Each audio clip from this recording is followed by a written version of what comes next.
A esquerda ficou revoltada com esta decisão que o Lula acabou de tomar, desistiu, não aguentou a forte pressão e é claro que eu vou trazer essa informação completa nos mínimos detalhes, gente, tá? Notícia terrível não só para a esquerda, gente, tá? Com relação à desistência do Lula. Por quê, gente, tá? A informação que acaba de chegar é que o ministro André Mendonça acabou de tomar aqui uma decisão devastadora contra o ministro Alexandre de Moraes, gente, tá? O André Mendonça, o terrivelmente evangélico, é sobre o escândalo do caso Master, gente, tá? O André Mendonça acabou de tomar uma decisão bombástica contra o ministro Alexandre de Moraes, tem a ver com a Polícia Federal. E é claro que eu vou trazer esta notícia que pegou Brasília e o Judiciário e o STF completamente de surpresa, gente. A gente tem informação de bastidor que Alexandre de Moraes está completamente desesperado e furioso com o André Mendonça com essa decisão que ele acabou de tomar, que atingiu em cheio o ministro Alexandre de Moraes. Definitivamente a casa caiu para Alexandre de Moraes com essa nova decisão do André Mendonça e o jornalista Alexandre Garcia vai explicar todos os detalhes dessa notícia. Eu vou trazer nesse boletim, claro, além dessas outras várias informações e atendendo a pedido.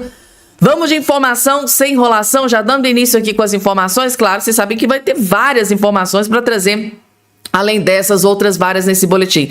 Só não esqueçam rapidamente de se inscrever aqui embaixo no canal, ativar o sininho das notificações e compartilhar o vídeo o máximo possível que vocês puderem. Muitos de vocês ficam procurando aqui no vídeo, gente. Não é aqui no vídeo, é aqui embaixo na plataforma da onde você está me assistindo. Vai ter em algum lugar aí, ó, tá de cá, palavrinha chamada inscreva-se, inscrever, você vai fazer isso aqui. Clicou em cima, na hora, é automático, não precisa fazer mais nada. Clicou em cima, na hora você já vai estar inscrito aqui no nosso canal. Vamos lá, gente, porque o trem tá feio, gente. Como diz ditado em Minas Gerais, o trem tá pegando fogo em Brasília e no Judiciário logo de cara. Eu vou trazer. E agora, gente, eu vou colocar aqui na tela para vocês o vídeo mais importante que vocês vão assistir nesse dia de hoje, gente, tá? Assistam com muita atenção. É vídeo de utilidade pública. É a bomba que o Lula está trazendo para o povo brasileiro. E principalmente para a oposição. Vocês vão entender. É a semana da gente ir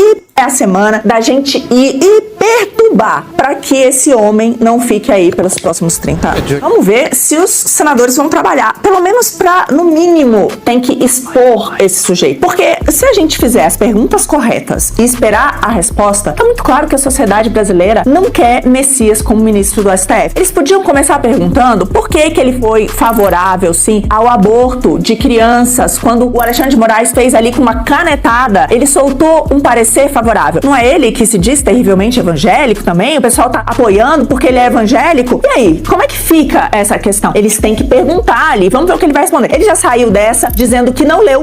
Eu fico perguntando aqui, ou seja, um advogado-geral da União, evangélico, saiu uma canetada do Moraes que passa por cima da decisão do Congresso. Ele não leu para dar o parecer dele? Então imagina o que ele não vai fazer no STF, né? Então veja bem a pessoa que a gente corre o risco de ter como ministro aí pelos próximos 30 anos, mas vai muito além disso. O próprio Messias, vamos lá, primeiro, ele se vangloria de ter sido a primeira pessoa que pediu a prisão dos manifestantes do 8 de janeiro. A prisão preventiva em flagrante dos envolvidos foi pedida por mim, como advogado-geral da União, o ministro Alexandre de Moraes, e ele decretou a prisão dessas pessoas a meu pedido. Todos esses inocentes que são presos, ele tem ali, ó, nas mãos dele, as mãos dele também estão sujas de sangue do Clezão, então aí com todas essas pessoas que estão fora do Brasil, asilados políticos, que estão fugindo por aí, todos aqueles presos em casa, a Débora do Batom. Pois é, isso aí pra Jorge Messias é o ponto alto da carreira dele. Ele já falou isso em entrevista. Ele sabia do escândalo do INSS mais de um ano antes de começar a tomar qualquer tipo de providência. Depois ainda proibiu os aposentados de processarem a União. Se você receber, você não pode mais processar, sabendo que pela lei de defesa do consumidor, a pessoa pode entrar e pode ter até o direito de receber em dobro por conta dessa lesão. Então ele já foi ali e proibiu. E aí, gente, Vocês acham que... Vocês aí que estão do outro lado aí me assistindo, depois de tudo isso que foi exposto aqui pela Marina Helena, vocês acham que os senadores da República vão ter a coragem de votar e colocar o Jorge Messias lá no STF depois de tudo isso aqui que foi exposto? Eu fico imaginando os senadores da República que vai ter que prestar conta para os eleitores dele. Claro, ele vai representar o voto dos eleitores. E aí? Um senador da República votar para colocar, tá, o Jorge Messias lá no STF, sabendo que o Jorge Messias fez tudo isso aqui. Tudo isso aqui foi o que o Jorge Messias fez, segundo a Marina Helena. E aí? Vocês acham que vai ter senador de direita? Porque da esquerda a gente espera de tudo. Não é surpresa nenhuma. Mas vocês acham que vai ter algum senador de direita que vai ter coragem de apoiar o Jorge Messias lá no STF, para que ele vá para o STF? Coloca aqui embaixo a opinião de vocês. E o que eu acho mais, assim, lastimável, que eu acho que já deveria ter mudado isso há muito tempo, o voto ser secreto. O voto ser secreto. Não tem que ser secreto. O povo quer saber como é que o representante dele está votando. Eu gostaria de saber. Apesar que eu já sei como é que vai votar o meu senador, né? Que é o senador Cleitinho. Mas assim, se eu tivesse votado em um outro senador que eu não tenho muita confiança, eu queria saber como é que ele iria votar. E aí, gente, tá? Você gostaria de saber como é que o seu senador vai votar nessa questão da sabatina do Messias? Pois é. É segredo. É secreto. Nós não vamos ficar sabendo como que eles votaram. E eu acho isso assim, eu acho que isso deveria ter sido mudado há muito tempo. A gente tem o direito de saber em quem os nossos representantes votam dentro do Congresso Nacional. Isso em qualquer lugar. Em qualquer lugar. Seja federal, estadual, municipal. Foi eleito com meu voto, eu quero saber o que é que você está votando. Eu quero saber como é que foi o seu voto. Eu quero saber o que é que você apoia, o que é que você não apoia. É um direito meu. É um direito meu saber em quem que o meu representante está votando. Então, eu acho que isso deveria ter sido modificado há muito tempo na legislação. Vocês concordam, gente? Coloca aqui embaixo a opinião aí de todos vocês. Quem está completamente desesperado é o Lula com essa notícia aqui. Essa notícia é terrível para o Lula. Mais uma notícia terrível para o Lula. BTG Nexus, pesquisa revela queda na avaliação positiva do governo Lula. Gente, mais uma queda no Lula nas pesquisas. O Lula, eu acho que ele não está conseguindo dormir à noite, gente, tá? Eu acho que ele não está conseguindo dormir. A nova rodada da pesquisa BTG Nexus mostra que a avaliação positiva do Lula recuou de 35 para 30, ou seja, caiu entre março e abril de 2026. Ao mesmo tempo, a parcela que classifica a gestão como regular subiu de 21% para 23%. Já a avaliação negativa passou de 44% para 43%, uma oscilação dentro da margem de erros de 2%.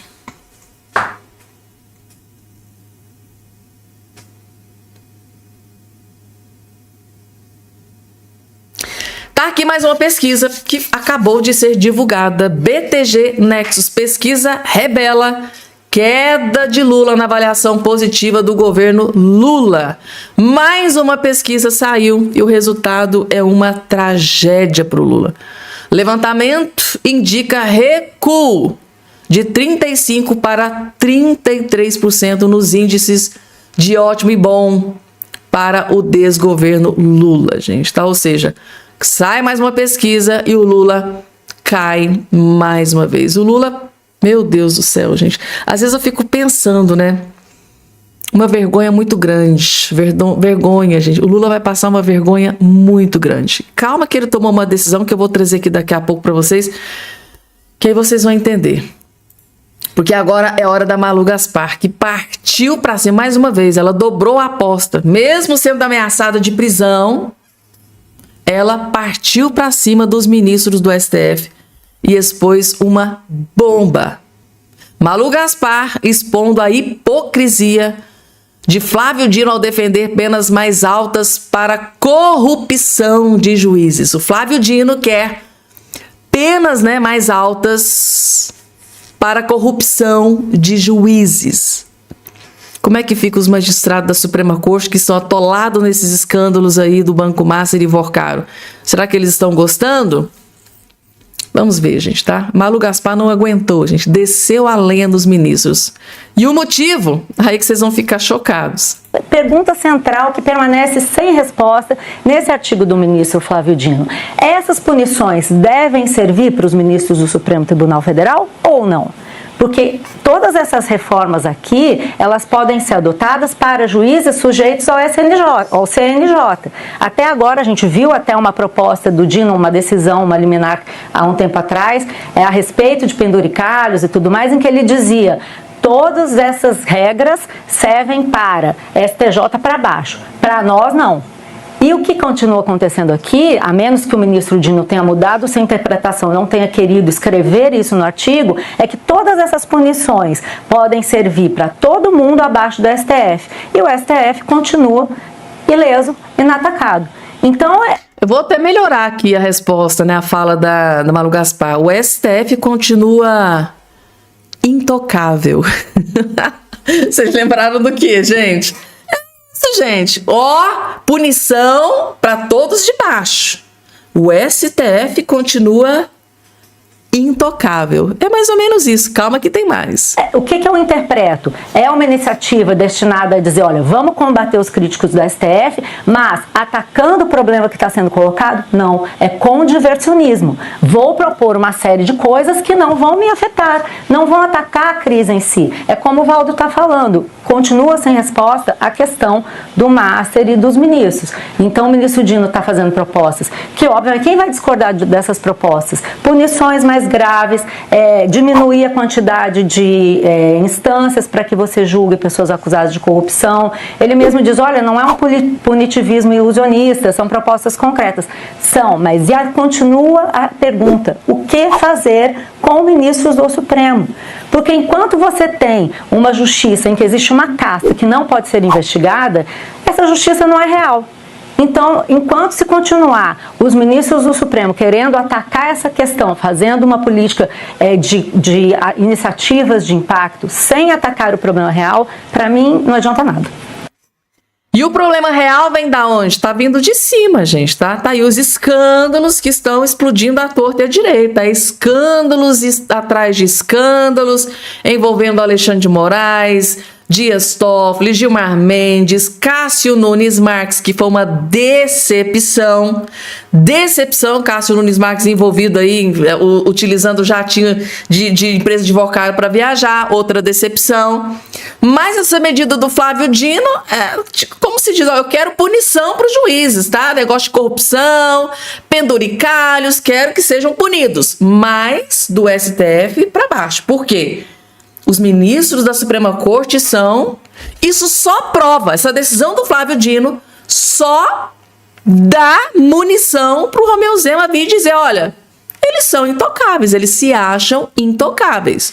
Ou seja, todos os outros vão ser investigados, vão ser punidos. Mas da Suprema Corte, não, nós somos intocáveis. Só abre precedência, a decisão do Flávio Dino só abre precedente para que o Romeu Zema continue atacando, continue criticando, continue postando os vídeos e reafirmando que eles são intocáveis. É ou não é, gente? Tá aí, a própria Malu Gaspar pensa a mesma coisa. E agora, gente, derrota. Partido do PT do Lula foi derrotado na justiça pelo nosso queridíssimo Gustavo Gaia, gente, tá? Um dos parlamentares com maior engajamento nas redes sociais. O Gustavo Gaia acabou de ter uma vitória em cima do partido do PT, gente, tá? Do Lula. Gustavo Gaia vence o PT na justiça, gente. Os petistas do Lula, aquele bando de esquerdistas, lambedores de bota do Lula, devem ter ficado furiosos, gente. Tá aqui a notícia completa na sua tela. A Justiça do Distrito Federal, tá, de Brasília, ó, decidiu negar o pedido apresentado pelo PT, né, o partido do Lula, contra o deputado federal Gustavo Gaia, em ação que questionava a divulgação de um vídeo com críticas de natureza política. Mas onde que está a imunidade parlamentar, gente? Né? O partido do PT, será que eles esqueceram que existe imunidade parlamentar? Passou vergonha, né? O entendimento foi de que as declarações estão protegidas pela imunidade parlamentar e não configuram conduta indenizável. A sentença proferida pela 19ª Vara Civil de Brasília analisou um conteúdo inicialmente apresentado no âmbito legislativo e posteriormente compartilhado em ambiente digital. O partido, o PT, alegava que o material teria ferido a honra e a imagem, solicitando a remoção. Eles queriam a retirada do vídeo e ainda o pagamento, a retirada do vídeo das redes sociais. E para piorar, eles pediam um pagamento de indenização, a multa por danos morais, indenização por danos. Queria arrancar dinheiro do Gustavo Gaia. Ao examinar o caso, o juiz concluiu que as falas mantêm relação direta com o exercício do mandato e fazem parte do debate político, sendo, portanto, resguardada pela imunidade, né, material prevista na Constituição, está na lei, imunidade parlamentar. Tem juízes que estão se lixando para essa imunidade parlamentar, mas tem juízes que ainda respeitam a Constituição. Então, a decisão também apontou a ausência de evidências de abuso ou de extrapolação claras no limite da crítica, gente. Meu Deus, que vergonha. O PT, partido do Lula, passando vergonha mais uma vez, gente, tá? Outro que passou vergonha, gente, é o ministro Gilmar Mendes. Até o Temer detonou, acabou com a raça do Gilmar Mendes. Literalmente, é claro, né? Temer diz que Gilmar não deveria ter reagido a vídeos de Zema. Até o Temer, gente, o Michel Temer chutando Gilmar Mendes, meu Deus. O ex-presidente Michel Temer afirmou nesta segunda-feira que o ministro Gilmar Mendes, decano do STF, não deveria ter respondido ao ex-governador de Minas Gerais e pré-candidato Romeu Zema pelo vídeo, ironizando, né, os ministros da corte. Ele disse o seguinte, mandou um recado para o Zema, ó. Eu acho que o ministro Gilmar Mendes não deveria ter respondido, né? Porque quanto mais ele responde, evidentemente, mais argumentos ele dá para a contestação, disse Temer durante o 8º Fórum Paulista de Desenvolvimento em Itu, no interior de São Paulo. O ex-presidente se referiu à declaração feita por Gilmar Mendes durante uma entrevista ao Metrópolis. Completamente assim... O Gilmar Mendes, naquela entrevista, para mim, gente, ele não estava no seu estado normal. Ele estava visivelmente assim... Não estava normal. Parecia uma pessoa que tinha tomado se dopado de remédio. Eu tinha a impressão de que ele até ia desmaiar em alguns momentos. Gilmar Mendes, naquela entrevista para o Metrópolis, estava visivelmente abalado, tá? Falou de homossexualismo e depois, na outra entrevista, falou do dialeto, da maneira com que o Zema conversa. Meu Deus, gente. O Gilmar Mendes, realmente... O Zema conseguiu alugar um triplex, não, um andar inteiro na cabeça do Gilmar Mendes, porque realmente ele ficou muito abalado. Eu nunca vi, olha que eu falo de política, gente, há muitos anos, eu nunca vi o Gilmar Mendes tão abalado com uma crítica como ele ficou com o Romeu Zema. Eu nunca vi o Romeu Zema naquele estado. Parece que tava, assim, gente, tava muito estranho ele naquela entrevista do Metrópole. Se vocês assistirem de novo, vocês vão perceber que tinha hora que eu achei que ele ia desmaiar. E para acabar de completar, o combo de notícias terríveis, tem notícia terrível para o Lula, na verdade, a esquerda acho que não gostou muito dessa decisão do Lula. Do Lula ter desistido de participação por vídeo em eventos de São Paulo e decidiu, né, cancelou lá a participação por vídeo, e decidiu receber um líder do governo Alvorada. Sim, gente, tá? De forma inesperada, o Lula desistiu de participação por vídeo em evento de São Paulo. Por que será que o Lula desistiu dessa participação no evento? Será que a explicação foi plausível?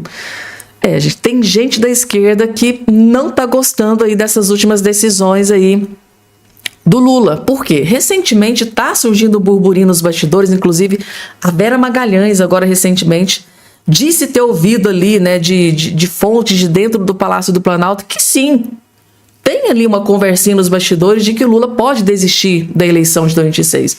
Aí o Lula começa a desistir, né, de um evento aqui, outro ali, parece que está perdendo interesse. Vocês estão entendendo? E tem uma ala da esquerda, tem eleitores do Lula que não está gostando muito de ver aí algumas decisões do Lula, como por exemplo essa aqui. Principalmente quando tem uma justificativa bem fajuta, como essa que eles deram. Vocês vão entender. O presidente Lula desistiu de participar remotamente de 2 eventos. Não foi um, foram 2 eventos no interior de São Paulo hoje, segundo o Palácio do Planalto. E isso aconteceu por questões técnicas de transmissão e não por qualquer problema na recuperação do presidente após procedimentos de saúde realizados na semana passada. O presidente participaria por videoconferência dos eventos em Andradina e Presidente Prudente hoje, segundo sua agenda oficial. Os problemas técnicos que não foram detalhados pelo governo, esse aqui é o problema. Que problemas técnicos foram esses que levaram Lula a desistir e cancelar participação em 2 eventos? Isso de forma remota, gente, lá da casa dele.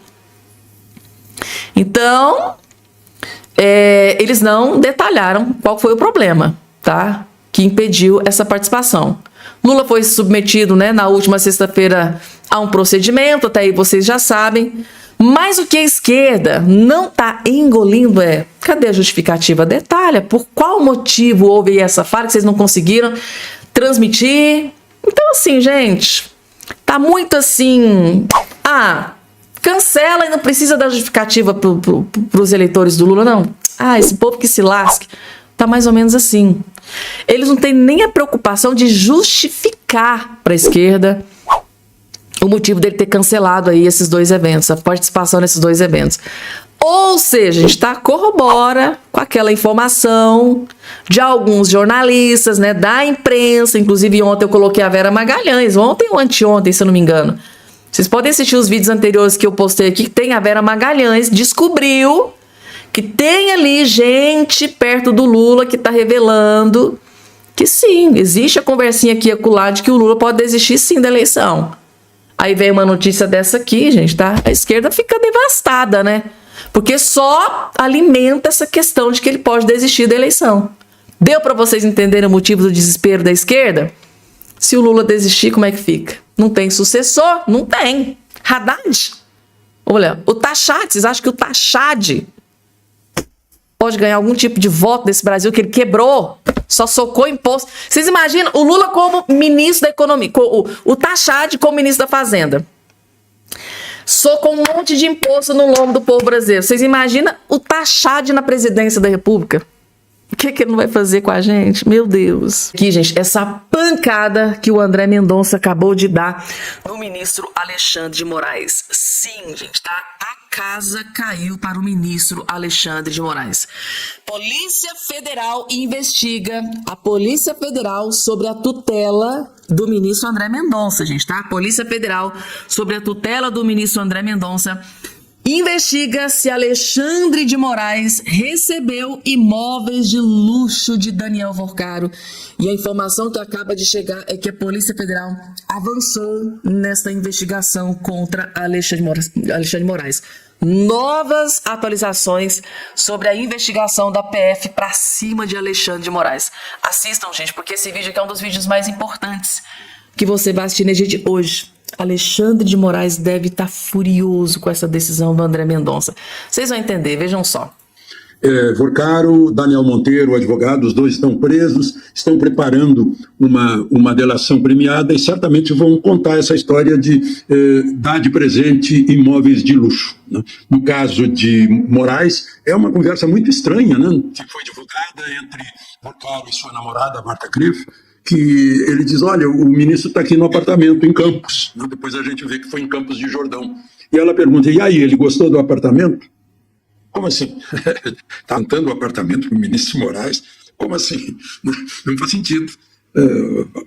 Claro, se desse uma gravata, ela ia perguntar, será que ele gostou da gravata? E aí, ele gostou da gravata? Né? Então, provavelmente é esse indício forte. Né? Mas já tem uma mansão em Brasília que, de modo indireto, veio de pagamento do Master, dos 3.600.000 por mês, e comprou uma mansão de 12 milhões, se não me engano, né, onde já está morando, lá no Lago Sul, em Brasília. Então, nós temos indícios aí, embora o ministro Gilmar não queira ver, né, nós temos indícios de muita coisa além dos 129 milhões, ainda tem esses penduricários imobiliários. Eu vou junto com o Alexandre. E essa frase da Polícia Federal é a melhor que tem. A investigação agora analisa possíveis relações entre imóveis de alto padrão e eventuais benefícios. Mas antes diz o seguinte, que os investigadores consideram o diálogo fora do padrão e buscam entender o contexto da situação.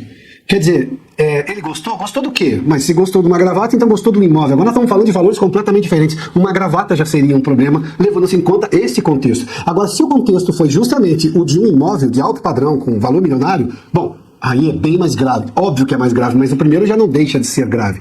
Fato é que tem muita coisa a ser explicada aqui. O que nós precisamos nesse momento, e acho que em algum momento o ministro André Mendonça talvez perceba, é que o que já está estabelecido e pacificado nas investigações precisa ser trazido a público. Eu sei que há todo um cuidado, o ministro André Mendonça não é o Alexandre de Moraes, não usa o mesmo modus operandi, ou seja, o estilo de investigação, não é um sujeito midiático, não está preocupado em fazer barulho, está tomando todos os cuidados do ponto de vista legal, de respeitar, obviamente, o tempo da investigação e ter provas conclusivas acerca deste ou daquele. Mas sempre numa investigação há coisas que já começam a ficar pacificadas. Há um entendimento claro ali. Esse tipo de coisa precisa vir a público. O momento do país é muito importante. Não só pelas eleições de outubro, que talvez seja o momento mais importante, mas é este momento em que o Brasil está dizendo ao Supremo que não mais aceita ministros fora da lei, que não mais aceita uma Corte Suprema que se imagina acima do Brasil. O Alexandre Garcia fez menção que nada é acima da Constituição, porque nada pode ser acima da Constituição. A Constituição é algo que demora para ser feito. Elegeu-se um Congresso Constituinte lá atrás. Ele na Assembleia, para ser melhor, para explicar melhor o tema. E depois de muito tempo de discussão, chegou-se a uma Constituição. Então ele está tirando agora, se o procurador diz algo que ele não gosta, não pode. Não é este o Brasil que existe. O Brasil da Constituição não é o que o Gilmar Mendes considera acessível, ou afável, ou agradável. Não é ele que decide o futuro do país. A lógica da justiça cega, da lei que obviamente não se move, é porque vale para qualquer um a qualquer momento. Não tem capa de processo. Capa de processo não é justiça. Então, agora, nessa investigação da Polícia Federal, esta frase para mim é, digamos, a mais importante. Os investigadores consideram o diálogo fora do padrão e buscam entender o contexto da situação. Como já se referiu o Alexandre Garcia aqui, quer dizer, ele gostou do apartamento que o Vorcaro, em tese, teria vendido, ou vendido em condições favoráveis, seja lá o que for, ao ministro Alexandre de Moraes. Em que condições? Esse contexto merece muita explicação. E os investigadores não estão gostando do que estão vendo. Sentiram o cheiro de alguma coisa estranha. Gilmar Mendes está mostrando pelo tom de voz que ele sentiu a pancadaria. Que ele vem levando e vai levando mais. Ele não viu todo dia. Todo dia. Ele não viu nada demais também no milagre da quadruplicação do patrimônio imobiliário do ministro Alexandre de Moraes. Entre os imóveis que ele comprou à vista, não tem a mão amiga do Daniel Vorcaro, isso é que está sendo investigado. Ele está falando, portanto, Gilmar, ele está absolvendo cedo demais. O seu parceiro diz que não viu nada demais também no contrato. Ele sabe de outro advogado que recebeu honorários no valor de 80 milhões, que seriam 129 se o contrato fosse cumprido até o fim. Eu nunca vi. Ele aparentemente viu. Agora, só lembrando ao Moraes o seguinte, se o decano não ao Gilmar Mendes o seguinte, o decano não substitui o presidente do Supremo. É o presidente que defende a instituição. No caso, o presidente não está falando muito, mas ele propôs, é o máximo que pode chegar, em matéria de ousadia, o nosso Fachin propôs aí um código de conduta. Ele acha que o Supremo não está se comportando bem. Para o Gilmar, está tudo perfeito. Era só mais dois lembretes ao Gilmar. Para de falar do Mato Grosso. Aqui nós do Mato Grosso, é de Mato Grosso. E para de falar do Sergipe. O senador Alessandro Vieira é de Sergipe. Ele não sabe falar e fica brincando com o governador Zema, com o sotaque. Até perfeita besta quadrada. Ele está se mostrando assim. E lembrando também, Daniel, que o juiz Grossman da Flórida, ele negou o pedido da defesa de Vorcaro para limitar essas investigações fora do Brasil, né? Não apenas aqui nos Estados Unidos, mas no globo, no planeta. É o famoso follow the money. Então, quem sabe não vamos descobrir também outros nomes, além do Vorcaro e da ex-noiva, aqui nas páginas das grandes e luxuosas propriedades americanas. Gente, será que isso foi uma indireta? Gente, será que vão descobrir alguma coisa relacionada a Alexandre de Moraes, além de Vorcaro, lá nos Estados Unidos? Meu Deus do céu, gente, a coisa tá indo para um rumo muito mais grave do que a gente imaginava. Então, a Polícia Federal achou estranho, tá? Aquela conversa do Daniel Vorcaro e da Marta Graff, a ex-primeira-dama, né? A ex-noiva, e quer investigar. Achou fora do normal aquela conversa. Que apartamento? Por que Alexandre de Moraes gostou do apartamento? Por que ele deveria gostar ou não gostar? Aquele apartamento foi um presente? Estava sendo vendido para o Moraes? De que forma estava sendo vendido? Muitas perguntas, muitos questionamentos, e a Polícia Federal, segundo aqui os jornalistas da Revista Oeste, vai começar a investigar. A Polícia Federal investiga se Moraes teria recebido imóvel luxuoso de Daniel Vorcaro. A gente sabe que era um dos modus operandi do Vorcaro para conseguir o que ele queria, né? Ele gostava de dar ali alguns presentinhos, né? Que o diga as namoradinhas, né? Teve namorada lá, né? Rolinho dele lá, que recebeu apartamento luxuoso de 2 milhões. O ex-presidente do BRB, que tá preso agora por ordem do André Mendonça, recebeu mais de 100, cerca de 140, mais guloso do que a esposa do Moraes, né? Recebeu imóveis de luxo em valores aproximados aí, cerca de 140 milhões. Então, presente pra cá, presente acolá, presente por ali. Será que o ministro Alexandre de Moraes não recebeu algum presente do Daniel Vorcaro? Esta é a resposta que a Polícia Federal está buscando. Polícia Federal sobre a tutela do ministro André Mendonça, que é essa resposta, e começou-se a investigar. De fato, a Polícia Federal está se aprofundando mais nas investigações para descobrir se Alexandre de Moraes recebeu ou não algum presente luxuoso de Daniel Vorcaro. Resumindo para vocês, gente, tá?